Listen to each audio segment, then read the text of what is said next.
Okay. Oh, I didn't see that. Okay, thanks. This class. Take the flag out. Okay, just one now. Great, thanks.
Okay, good morning. My name is Sergeant Carly Hose. I'm the Public Information Officer for the Washington County Sheriff's Office. Before we get started, I do have a couple of housekeeping items.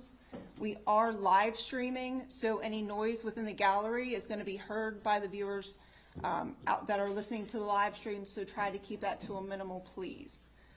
Today's speaking order is going to be, I'm going to give a brief synopsis of what happened last night, and then Sheriff Brian Albert is going to come up and speak and give you updated information. Sheriff Albert's last name is spelled A-L-B-E-R-T. The sheriff will be taking limited questions once he's concluded his statement, but keep in mind, this is an ongoing investigation.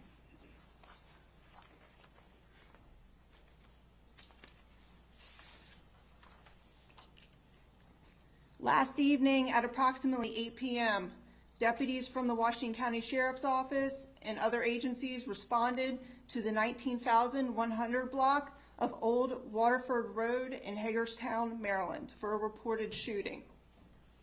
The victim was an adult male who was located in the driveway of the residence. The victim was suffering from what appeared to be gunshot wounds.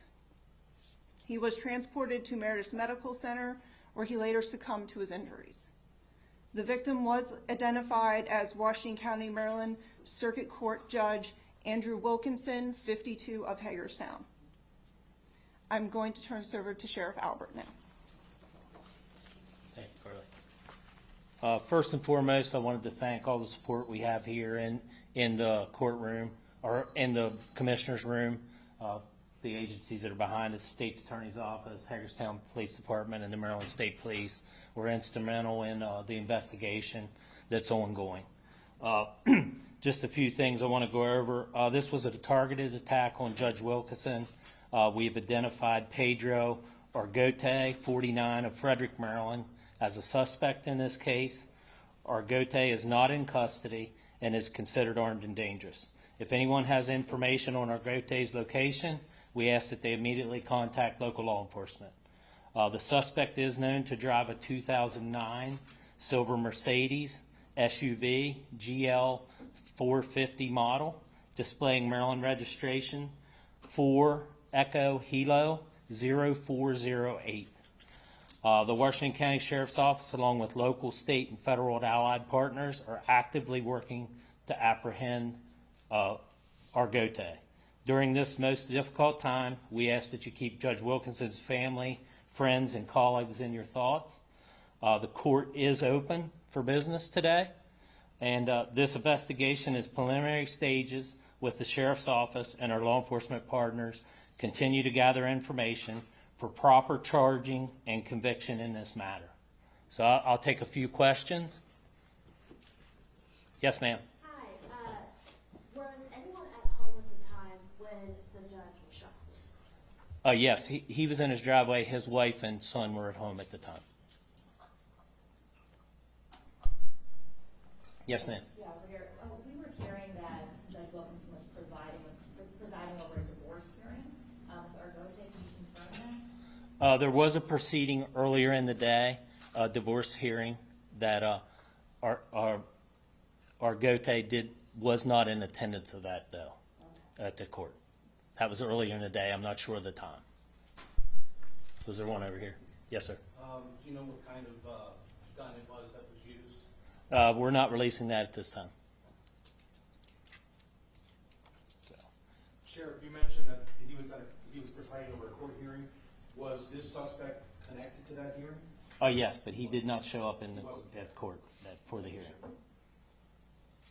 Yes, ma'am. Can you confirm that the hearing, the judge gave custody to the woman in that hearing? Custody of the kids? Oh, yes, that did happen. Okay. And what's being done to protect other judges in the county today? Last night, initially, in the preliminary investigation, we had no idea the information that was coming in. So we placed officers and troopers at the local judges here in the county at their residence, just as a precaution initially, and they stayed there through the night till this morning. But we don't feel that there's any threat currently to other judges in the county or the state. Are you able to tell us how Argote was determined to be the suspect in the case? Not at this time. Sorry, Sheriff, just to be clear. So you're saying that you believe that the judge was targeted because earlier in the day custody was given to the suspect's partner? That is correct. Can you just further clarify who's involved with the investigation? Do you have any leads on where he may be, or just, yeah, so who all is involved, and Okay. do you have any indication where he could be? So we're working, the Sheriff's Department's the lead investigation. Maryland State Police is assisting. Hagerstown City's assisting. The marshals are assisting with us. Other federal agencies have reached out and offered their assistance. At this time, we're just trying to control the number of people involved with it. But, you know, federal, state, and local are all involved in this investigation. Does he have a record, the suspect? Not in this county. We have responded to the residents for verbal domestic assaults 2 times within the last few years, but no criminal record that we're aware of. Do you know if his gun was legally purchased? Yes, he was legally owned a handgun. Yes, ma'am. And did the judge have any prior threats against him? Not to our knowledge, but that hasn't. If it was, we haven't uncovered that in the investigation yet. So, last question. Can you just talk to the mindset of the local law enforcement community right now in town? Well, we're a small community here, close knit. So we pull together when something like this happens. So it was a concerted effort last night. We had more resources than we needed, but that's always a good thing. So all the local law enforcement came out. The troop, Colonel Butler from the Maryland State Police called me and said, if you need extra troopers to cover your calls, we will. Hagerstown City Police was on scene and helping with the investigation. The federal agencies were reaching out. So it was a concerted effort, and it's something that happens in these communities when a tragedy like this takes place. So. Thank you all so much for coming out today. As more information becomes available and we're able to, releases will be sent out. So thank you. That concludes today's press conference.